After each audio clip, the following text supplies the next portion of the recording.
told you we keep it exciting here at America Trends. We aren't kidding. And Fridays, we get the very best of our excitement.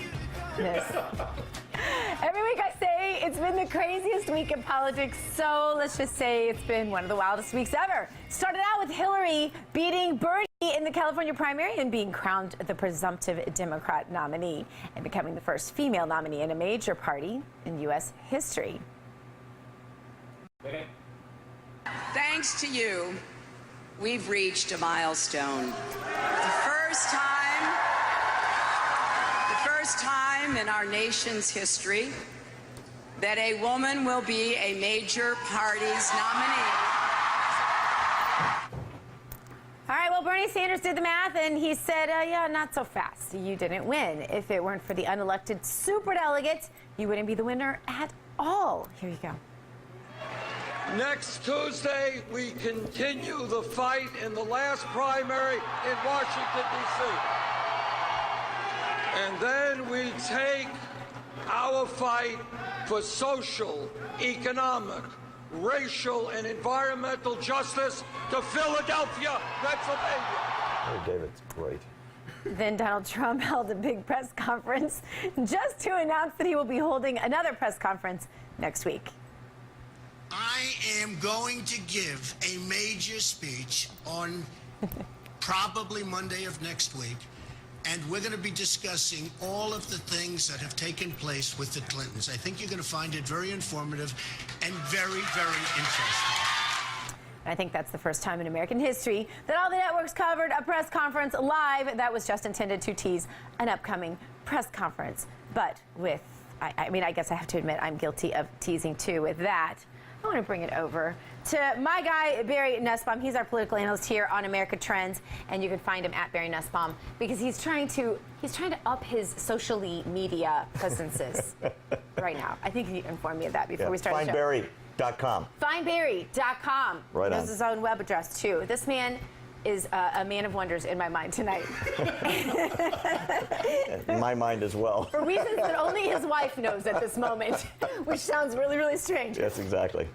Barry, welcome back to the show. Barry, what do you make of this political week? Where do we even go with this from here? Well, first of all, welcome to the show. Thank you so much. It's nice to have you with us. Nice to be with you. And I'm glad that the airport got you down safely. Yes, yes, and yes. Thank you. Okay, and so to answer your question, it is a week of bizarre, as you said. And in the opening, we talked about that a little bit, that Bernie Sanders was supposed to surrender.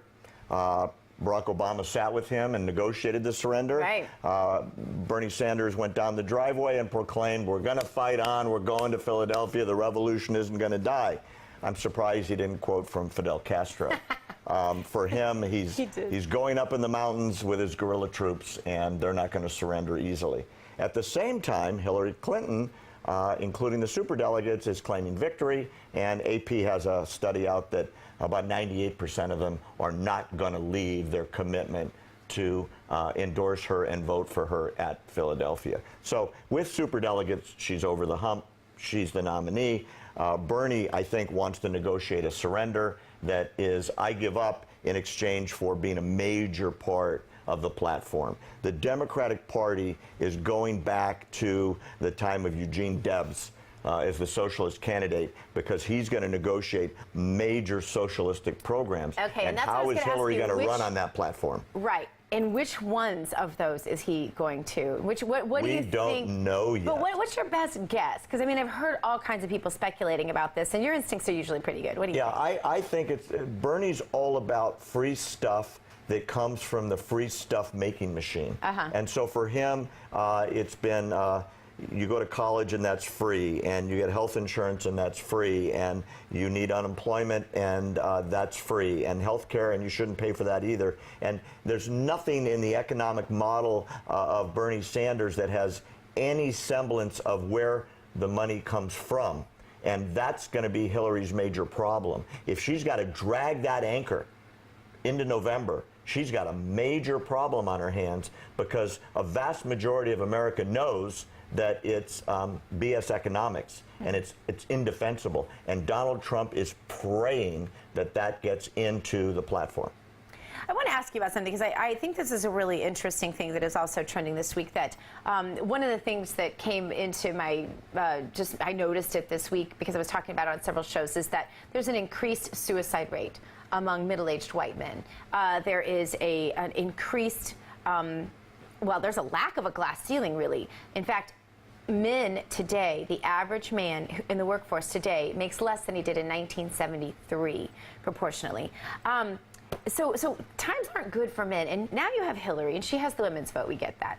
But she's surrounding herself with people like Elizabeth Warren, Debbie Wasserman Schultz. It's kind of this whole women's, I'm a woman president, vote for me because of my gender, I don't really have much else to offer.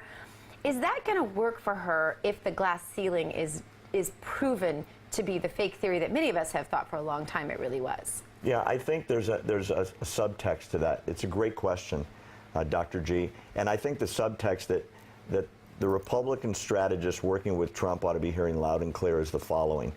Hillary has always run as, I'm the woman's candidate, and women get behind me because I'm going to be the first. And she's done a lot of things as the first, right. Or in the case of Secretary of State, the second.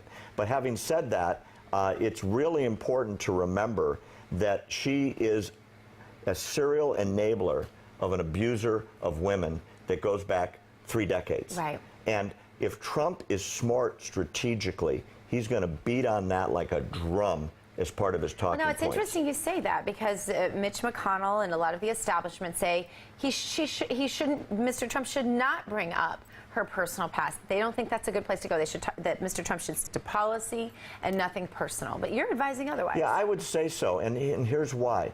On the exact issue that you're zooming in on, which is the women's vote, this is a revolution. This is the first time a woman has ever led a major political party and to be the standard bearer. That's an extraordinary event. But the reality is she's undeserving of that role because she enabled the abusing of women over a long period of time. I think that goes to her character. There's one thing, stand by your man, right? I don't think what Bill Clinton did with women or who they were is as important as what Hillary did to slander those women, destroy their reputations, embarrass, humiliate them to the point of them going away. And that's what she did. All right. Very nice, Mom. Thank you. He's staying with us, so we're going to have you back in just a moment. He's not going anywhere. All right, stay with us. More American Trends. It's so Friday here today. You're not going to want to miss this.